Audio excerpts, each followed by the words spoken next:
Ronald Herron, also known as Raw Diggs, is a New York rapper that currently holds the record for getting the most life terms out of any rapper in history.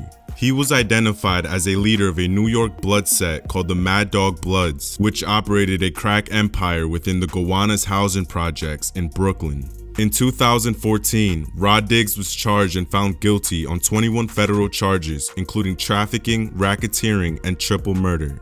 This was also one of the first times a rapper's lyrics were successfully used as an admission of guilt in court.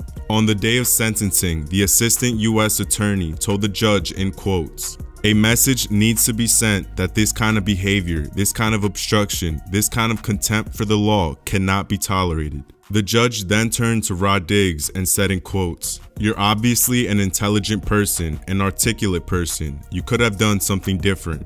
Instead, you chose to lead a criminal organization, and for that I sentence you to 12 life terms plus 105 years in prison." This video is sponsored by Raid Shadow Legends. Forget everything you think you know about mobile games because one of the most ambitious RPG projects of 2019 has just been released. Introducing Raid Shadow Legends. Playing Raid is the most immersive experience you'll find on a smartphone, and the best part, it's totally free. Raid has all the features you'd expect from a brand new RPG title, like an amazing storyline, awesome 3D graphics, and hundreds of champions to collect and customize. Almost 10 million players worldwide have already downloaded the game in just 6 months. Check out the amazing graphics and details on those champions. And in Raid, you have the ability to personally customize and choose the artifacts and design a unique mastery build for each one of them. I like that this game has something for everyone. Some love collecting characters and some are all about the deep storyline and graphics. Personally, I love the fact that I can play against other live players. I think the game is amazing, but you don't just have to take my word for it. With more than 300,000 reviews, Raid has almost a perfect score on the Play Store. The game is growing super fast and the highly anticipated new Faction Wars feature is now live. And there is a new awesome rewards program for new players. Get a new daily login reward for the first 90 days in the game. You can find me in the game under the nick TimeWatch5, and if you're quick enough, you can join my clan. So what are you waiting for? Go to the video description, click on the special links, and you will get 50,000 silver and a free epic champion as part of the new player program to start your journey. Good luck and I'll see you there. Widner Dugray, also known as Flo, is a New Orleans rapper that will still owe a life sentence even after he's passed. Flo, who is signed to Young Money, was accused of shooting 2 brothers a day after attending a Lil Wayne concert. Police claimed that he had a beef with the 2 brothers after $8,000 in cash went missing. Flo and his friend Jonathan Evans were arrested after investigators found Flo's cell phone at the scene of the crime, next to the car the brothers' bodies were found in. At first, Flo denied knowing anything at all about the incident, but later changed his story and tried blaming his friend. Eventually, on the day of trial, they got his co-defendant Jonathan Evans to testify against him in return for a 20-year plea deal. On April of 2019, the jury found him guilty on all charges, and a month later, he was sentenced to 2 life terms without the possibility of parole, including 30 years for conspiracy and 40 years for obstruction of justice. Flo's own mother also ended up testifying against him in court.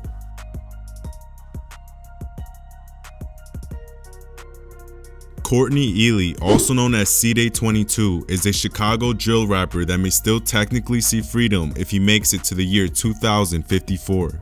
C-Day's rap career came to an end when he was arrested for a shooting that took place back in February of 2014.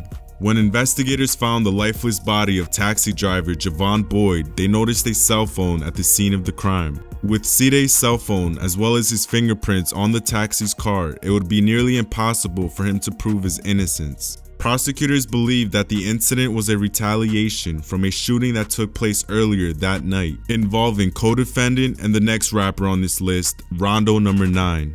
In May of 2016, C-Day was eventually found guilty and sentenced to 38 years in prison.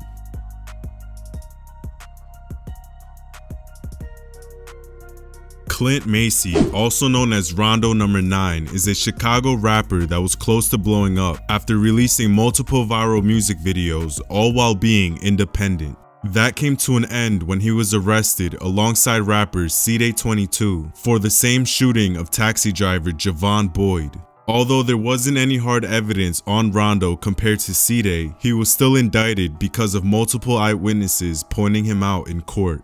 I believe that without the cooperation of the 3 female bystanders, Rondo would still be home today. Court documents reveal that the incident happened in retaliation from a female friend of Rondo and C-Day getting shot earlier that night. This same female was one of the witnesses that ended up testifying against Rondo in trial. Before these documents became public, many people spread rumors that affiliate rapper Tay600 was the one testifying and was labeled a rat. Today, his name is cleared, and Rondo was eventually found guilty and sentenced to 39 years in prison, just 1 more year than his co-defendant.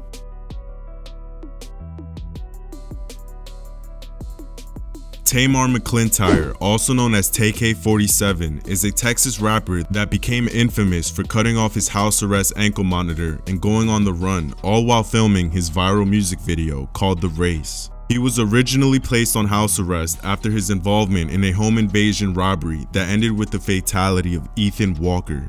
The incident involved 2 girls that were used to set up both Zachary and Ethan at a house for TK and his co-defendant to rob. These same girls went on to testify on TK in court for a lighter sentence. While on the run, TK continued to catch more cases. On April of 2017, TK committed another robbery when him and an accomplice robbed a photographer for his camera. This incident ended with TK allegedly shooting the photographer off the hood of his car outside a Chick-fil-A. Then a month after that, TK robbed and pistol whipped senior citizen Oni the Skip Pepe at a public park in broad daylight. The old man later identified TK in a photo lineup. Eventually, TK made his way from Texas all the way up to New Jersey, where he was apprehended by US Marshals, ending a nationwide manhunt. TK has since been found guilty and sentenced to 55 years for murder, 30 years for aggravated robbery, and 13 years for the remaining 2 counts of robbery. Luckily for him, they will all run concurrent, but unfortunately, he's still awaiting trial for the second capital murder charge.